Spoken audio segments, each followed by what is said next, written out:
EU leaders failed to impose a cap on surging gas prices, but agreed to work urgently on protecting supply and reducing demand.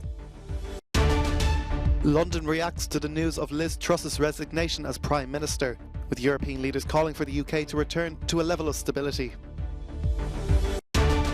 The US say there's evidence Iran is supplying so-called kamikaze drones to assist Russia's airstrikes of Ukrainian cities.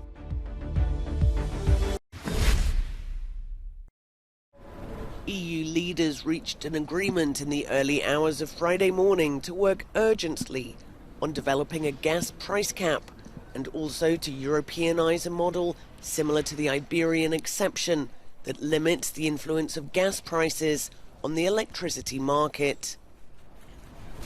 There is a strong and unanimously shared determination, as the written conclusions show, to act together in Europe to achieve three objectives: lowering prices, securing supply, and continuing to work to reduce demand. We are aiming to make available up to around 40 billion euros of funds that are still available from the previous MFF. So with that, member states will be able to help the most affected by the energy crisis, be it the vulnerable households or SMEs. But indeed, more is needed to support small and medium companies, but also larger industry to deal with the high energy prices. And here the topic of investment is very important. Further discussions are due to take place at a meeting of energy ministers next week. German Chancellor Olaf Scholz also said leaders might need to hold an emergency summit in November. People in London are reacting with relief to the news of Liz Truss's resignation as Prime Minister of the UK. Truss leaves 10 Downing Street after 6 crisis-filled weeks, becoming the shortest-lived Prime Minister in UK history. Well, I think it's not very good for the country at all, and I think it's very difficult to see who's going to be the next leader. There's no obvious choice, so the Conservative Party has a big problem. I hope they solve it. It's been one catastrophe after another. There's got to change. People are really fed up. News of Truss's resignation has prompted quick reaction from political leaders. Scotland's First Minister Nicola Sturgeon called for an early election, while Irish Prime Minister Micheál Martin said stability was very important. Have significant economic and relationship and many other relationships with the United Kingdom. I think stability is very important, and we would like to see the UK system within its capacity to be in a position to have a successor selected as quickly as possible. Among other European leaders, France's President Emmanuel Macron said that on a personal level he was always sad to see a colleague go. And like Micheál Martin, he agreed that Britain needed to return to stability. President Macron said he hoped the UK could return to a level of steadiness.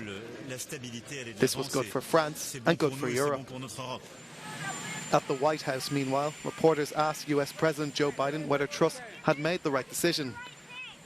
His response was that it was her decision to make, adding that he wouldn't weigh in on her judgment. She's the shortest-serving Prime Minister in the UK's recent history, and the latest in a string of Conservative Party leaders to resign. Liz Truss's premiership got off to a rocky start after Queen Elizabeth, Britain's longest-reigning monarch, died just 2 days after appointing Truss to her post. The following events surrounding the Queen's funeral overshadowed pressing issues Truss was expected to address, like the UK's cost of living and energy crises. She was widely criticized, even by members of her own party, over her flagship tax-cutting policies, which were seen as favoring the rich, and was blamed for the ensuing financial meltdown that sent the pound crashing. The public backlash pushed her finance minister, Kwasi Kwarteng, to reverse the tax break for the highest earners and eventually to hand in his resignation. His replacement scrapped nearly every aspect of Truss's economic plan. With most of her party turned against her and local media lambasting her leadership, Truss was forced to change her tune. Sorry, and that I have made mistakes. A day after claiming she was a fighter, not a quitter, she announced her resignation, just 44 days after taking office. And I will continue to do that. As Russia continues its aerial bombardment of Ukrainian cities, the United States says it has evidence that Iran is both supplying its drones and training Russian troops in Crimea. The so-called kamikaze drones from Iran are being used to create fear among the civilian population in Ukraine and weaken national morale. We can confirm that Russian military personnel based in Crimea have been piloting Iranian UAVs and using them to conduct kinetic strikes across Ukraine, including in strikes against Kyiv in recent days. We assess that Iranian military personnel were on the ground in Crimea and assisted Russia in these operations. Russia has received dozens of these UAVs so far and will likely continue to receive additional shipments in the future. Around 15,000 people have already been moved from Kherson across the Dnipro River since evacuation started on Wednesday, according to Russian-appointed officials. In his nightly address, Ukrainian President Volodymyr Zelensky accused Russia of mining a dam in the Kherson region and that the international community needed to respond. According to our information, the aggregates and dam of the hydroelectric power plant were mined by Russian terrorists. Now everyone in the world must act powerfully and quickly to prevent another Russian terrorist attack.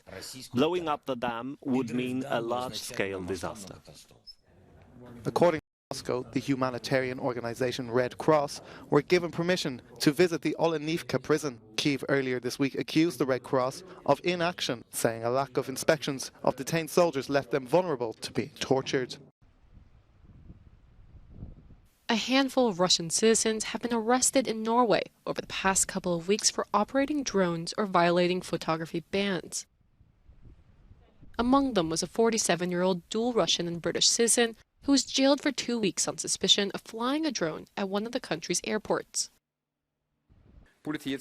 7 Russians are in temporary custody having illegally conducted drone flights in Norway. The counter-espionage department is now handling the investigation of these cases. They claim that Russia could be taking more risks in its spying activities. We should not be surprised if more arrests occur. Authorities say around 50 drone sightings have been reported at Norway's airports this year, and 27 of them were seen since July. An undisclosed number have also been reported near the country's offshore oil and gas platforms.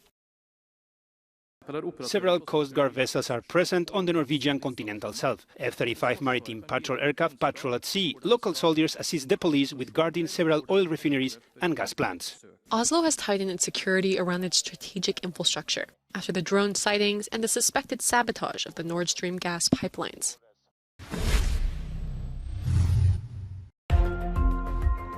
In the Czech Republic, a crowdfunding campaign collected 1.3 million euros for a tank for Ukraine. The tank was named Tomas after the first president of Czechoslovakia, Tomas Garrigu Masaryk. According to the organizer, the Czech Republic is the first country where the public have raised money for a tank to be sent to combat in Ukraine. Over 11,000 people contributed. France has repatriated 40 French children and 15 French women from displacement camps in northeastern Syria on Thursday. The women and children are part of a large group of French and European nationals held in northeastern Syria since 2019. That is when the so-called Islamic State fell in the region. The women are believed to have had ties with the terrorist organization, having traveled to Iraq and Syria when the group was still in control of territory there. Some 11,000 foreign women and children are still believed to be held in camps across the area, and according to international human rights organizations, they are wasting away, faced with an increased risk of violence and a fast-spreading cholera outbreak. France had been reluctant to bring back its nationals, citing security concerns. Late last month, the European Court for Human Rights condemned the position of the country, saying that France should review the cases of at least 3 of its nationals who are believed to be among the group repatriated this week. This is the 3rd such operation organized by French authorities this year, bringing the number of children repatriated so far in 2022 to 117, but some 100 French nationals are believed to remain in northeastern Syria. Annelise Borges in Paris for Euronews.